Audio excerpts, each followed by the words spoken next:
Hello नमस्कार दोस्तों, I welcome you all in my online learning platform of Crack Grade B. Friends, in this video series of lecture which we have started for this EPFO UPSC Enforcement Officer 2020 exam, in this video lecture series we will cover all the topics related to industrial relation. The topics are these all topics we will cover in this video lecture series. Before moving ahead, I would like to inform you that we have prepared a study material for all these three subjects: industrial relation, labor law, social security, general accounting principle, and Indian economy.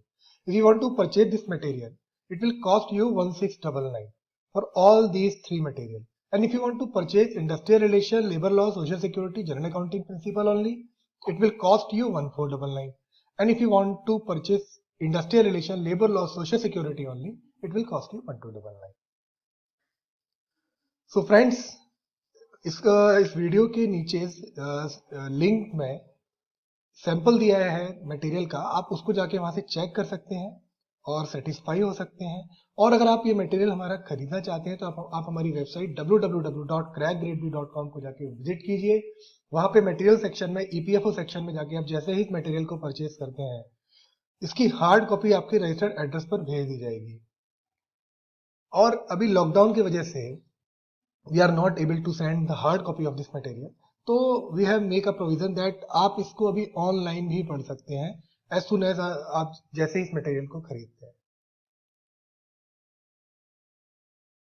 So today we will cover only labor welfare, and in subsequent classes we will also cover social security, labor codes, and all the topics related to this industrial relation and labor laws.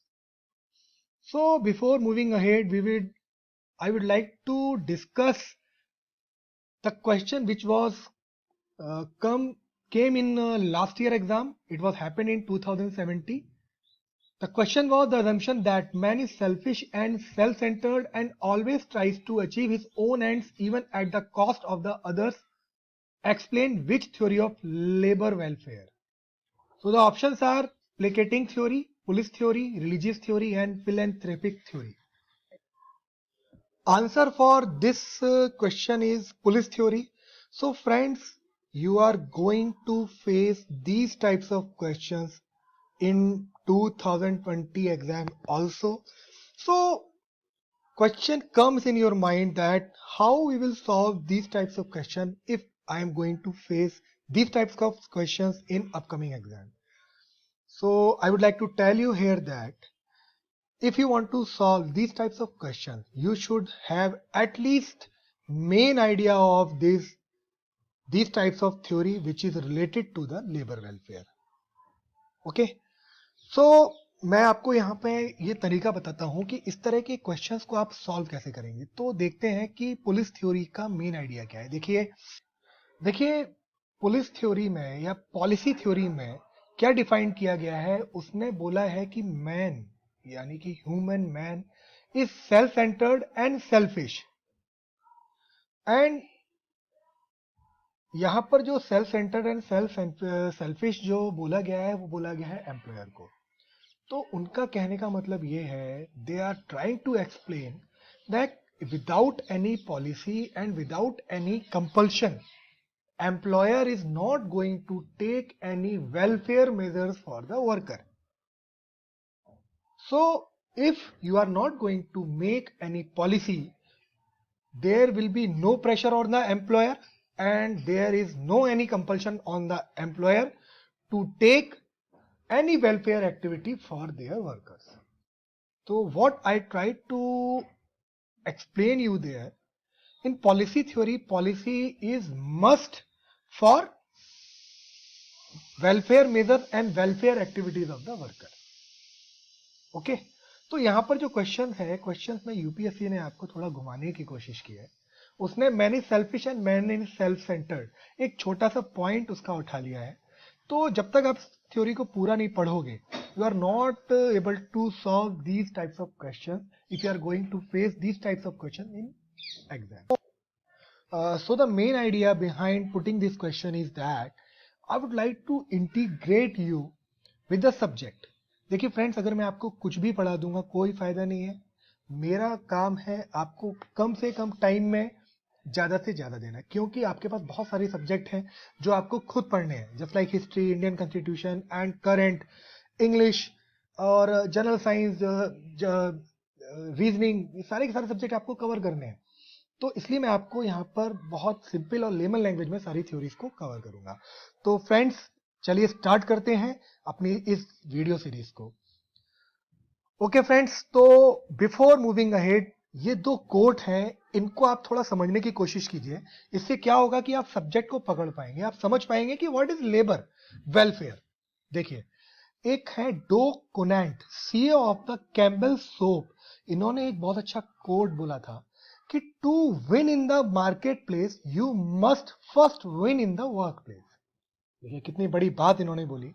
इसका मतलब ये हुआ कि अगर आपको अपना product बेचना है तो आपको मार्केट प्लेस तो जीतना ही जीतना है, लेकिन अगर आपको मार्केट प्लेस को जीतना है तो उससे पहले आपको अपने वर्क प्लेस को जीतना पड़ेगा। और वर्क प्लेस पे कौन काम कर रहा है? वर्कर काम कर रहे हैं। अगर आप वर्कर को ही नहीं जीत पाएंगे, वर्कर का मन ही नहीं है काम करने के लिए, और वो डिजायर्ड आउटपुट, डिजायर्ड प्रोडक्शन नहीं दे पा रहे हैं, क्वालिटी अच्छी नहीं है, तो आपका जो मार्केट प्लेस वाला कॉन्सेप्ट है, उसको जीतने का जो कॉन्सेप्ट है वो फेल हो जाएगा। तो इतनी बड़ी बात इन्होंने बोली है। इनका कोट जो है वो लेबर वेलफेयर को जस्टिफाई करता है। अब देखिए, एक कोट और है, your number one customer are your people, look after employees first and then customer last. ये बोला था इयान हचिनसन ने, author of the people glue. देखिए यहां पर भी इस कोट का जो मतलब है ये भी आपको ये बता रहा है कि unless and अल्टिल you are not going to do welfare measures and you are not going to take care of your worker and labor, you are not going to win your customer, because your worker and your labor are your first customer, number one customer. Unless and until you are not going to win these people, you are not going to win the market, because production and production with quality is going to get by these number one customer, that is indirectly called worker and labor.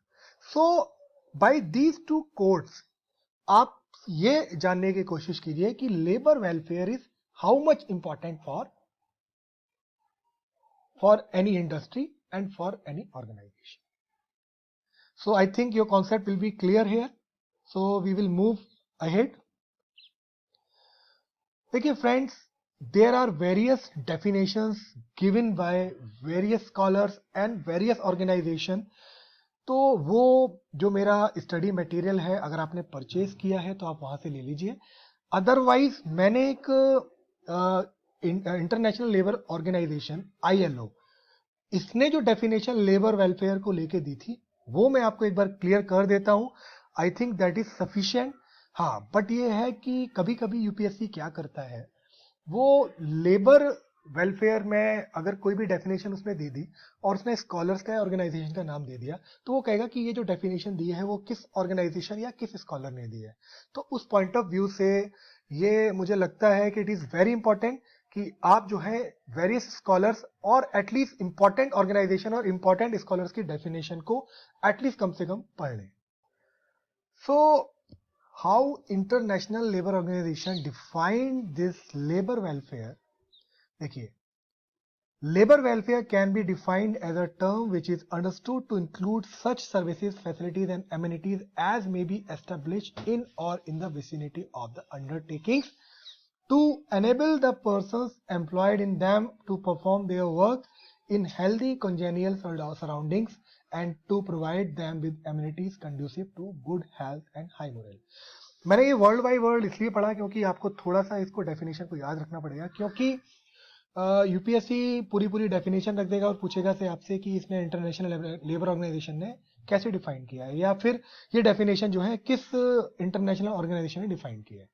तो इसलिए मैंने इसको पूरा पढ़ा. But main idea is that कि labour welfare को हम कैसे समझ सकते हैं कि एम्प्लॉयर ने किसी भी इंडस्ट्री में वो मिनिमम सर्विसेज और फैसिलिटीज देनी है जो किसी भी वर्कर के लिए उसकी हेल्थ, गुड हेल्थ और हाई मोरल के लिए सफिशिएंट हो और कंड्यूसिव हो। तो अगर हम इंटरनेशनल लेबर ऑर्गेनाइजेशन की डेफिनेशन को साइड में रखें और ये समझने की कोशिश करें कि what is the meaning of this labour welfare, that आपको इंडस्ट्रीज के अंदर एक ऐसा माहौल क्रिएट करना है या इस तरह की फैसिलिटीज देनी है जो किसी भी वर्कर को काम करने के लिए इन हेल्दी मोड और उसका मोरल को हाई करने के लिए बहुत सफिशिएंट हो। अब देखिए हेल्थ और मोरल का क्या फर्क पड़ेगा। अगर इंडस्ट्रीज में वर्कर की हेल्थ अच्छी नहीं होगी और उसका मोरल हाई नहीं होगा तो आपका प्रोडक्शन और क्वालिटी दोनों पर फर्क पड़ेगा। तो we can say that somehow high morale and good health is requirement for the industry, and good health and high morale को वर्कर को देने की जो रिस्पॉन्सिबिलिटी है वो भी एम्प्लॉयर की बनती है।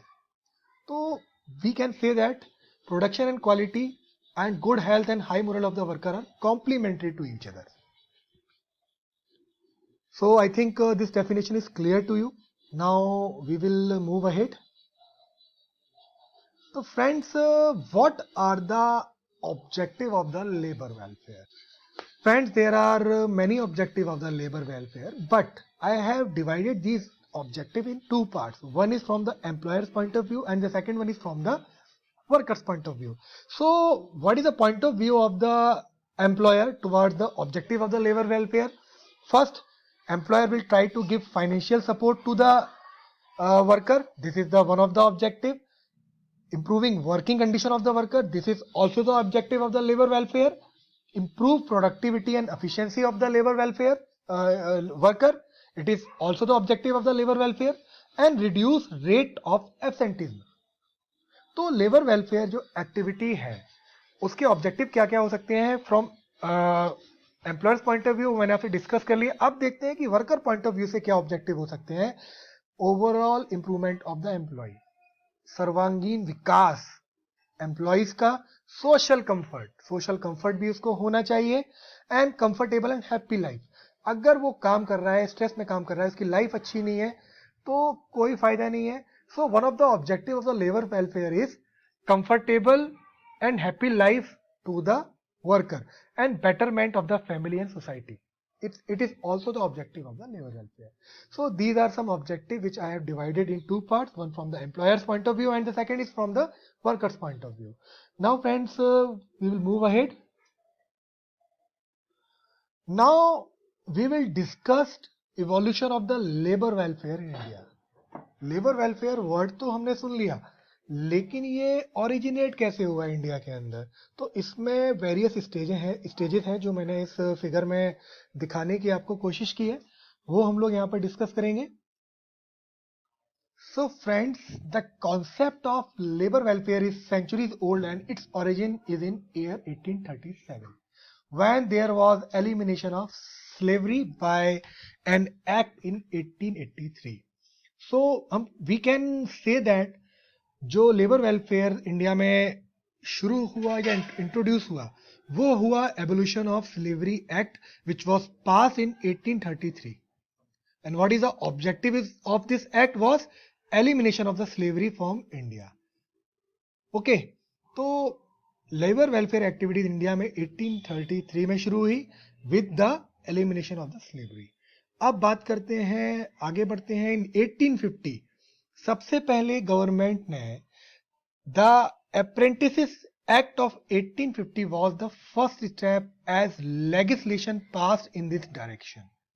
The main objective of this legislation was to help and develop skills among poor and orphan children to learn various kind of trades and crafts. तो आप एक लॉजिकली सोचिए कि अगर ये अप्रेंटिसशिप एक्ट नहीं होता तो इन ऑर्फन चिल्ड्रंस का और पुअर चिल्ड्रंस का क्या होता। तो ये भी एक स्टेप था towards labour welfare in India. Now in 1853 a act was passed. It is called Fatal Accident Act. The main objective of this Fatal Accident Act was to provide compensation to the victim family who lost their lives while working. Similarly, उस time में एक act और पास हुआ था, merchant shipping act in on 1859. So for this merchant shipping act secures health and accommodation facility of the worker. So we can say that this fatal accident act was steps towards labor welfare in India also. इसके बाद a famous 1881 factory act was passed. तो ये जो act था वो applicable था 100 और मोर workers पर. ये एक बेंचमार्क कहा जा सकता है लेबर वेलफेयर के लिए, बट इसमें बहुत अच्छे प्रोविजंस नहीं थे. उसके बाद इसको अमेंड किया गया इन 1911 में. तो इसमें क्या किया इन्होंने, एप्लीकेबल और सीजनल वर्कर, इससे पहले वाला एक्ट जो था वो 4 महीने से जो नीचे काम करते थे, जो सीनियर वर्कफोर्स होती थी, उस पर एप्लीकेबल नहीं था, और चाइल्ड लेबर के लिए भी नहीं था. तो 1911 में इसमें ये 2 प्रोविजंस को और इंट्रोड्यूस किया गया. Child labor 6 weeks with health and safety. So we can say that these are some benchmark, and these are some important act which paved the way for the labor welfare in India before World War I. Friends, what we have covered in our study material, that in general accounting and principle we have covered all these topics which we are going to discuss in video lecture series also. In industrial relation and labor laws we have covered all these topics, and in Indian economy we have covered a static part with very simple concept, और इसमें जो language use की गई है वो बहुत ही layman language है concept को क्लियर करने के लिए. तो फ्रेंड्स, ये सारे के सारे मटेरियल जो है हम अपने यहाँ डिज़ाइन करते हैं बहुत ही रिलायबल रिसोर्सेज से, और 80 to 85% क्वेश्चन जो है वो हमारे मटेरियल से इन सारे के सारे एग्जाम्स में आते हैं. पिछले कुछ सालों में हमने ये सिलेक्शंस दिए हैं. ये हमारे कुछ स्टार परफॉर्मर हैं जो पिछले कुछ सालों में सेलेक्ट हुए हैं, और ये सारे के सारे कोर्सेज हम अपने यहाँ डिज़ाइन करते हैं. तो friends, thank you and happy learning. पढ़ते रहिए, मेहनत करते रहिए और लॉकडाउन का फ़ायदा उठाइए. Thank you and happy learning.